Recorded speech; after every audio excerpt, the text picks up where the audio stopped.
we want to filter or select rows or columns from a data frame, we can use the filter method. The rows and columns are being filtered based on their respective labels and not based on the values present in those rows or columns. The first parameter of the filter method is items, which is a list that defines which labels from the axes should be kept.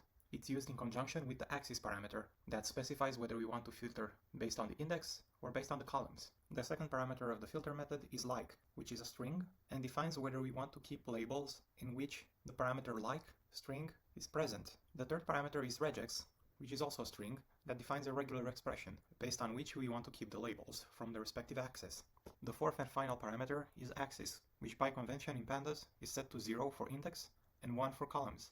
For the filter method, the axis is set by default to none, the default behavior being that for a Pandas series, the axis will be the index, and for a data frame, the axis will be the columns. The object returned by the filter method would be the same as the input object. Let's see some examples. First, we define a data frame containing 3 columns with labels 1, 2, 3, and 2 rows with the index containing the labels mouse and rabbit.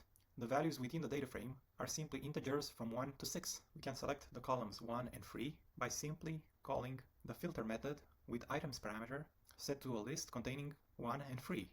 We can select the columns for which the labels include the character E by simply calling the filter method with the regex parameter set to the string E$, and the axis parameter set to 1, which will return a data frame with the columns 1 and 3 and the rows mouse and rabbit. Finally, say we want to select the rows for which the labels contain the string PPI. We can simply call the filter method with the like parameter set to the string PPI and the axis parameter set to 0, which will return a data frame with 1 row, rabbit, and all the 3 initial columns. 1, 2, 3. If you found this video series useful, please don't hesitate to hit that like button. It will really help me a lot. If you want to stay up to date with my future videos, please subscribe to the channel so you can get notified whenever I release new videos. Thank you.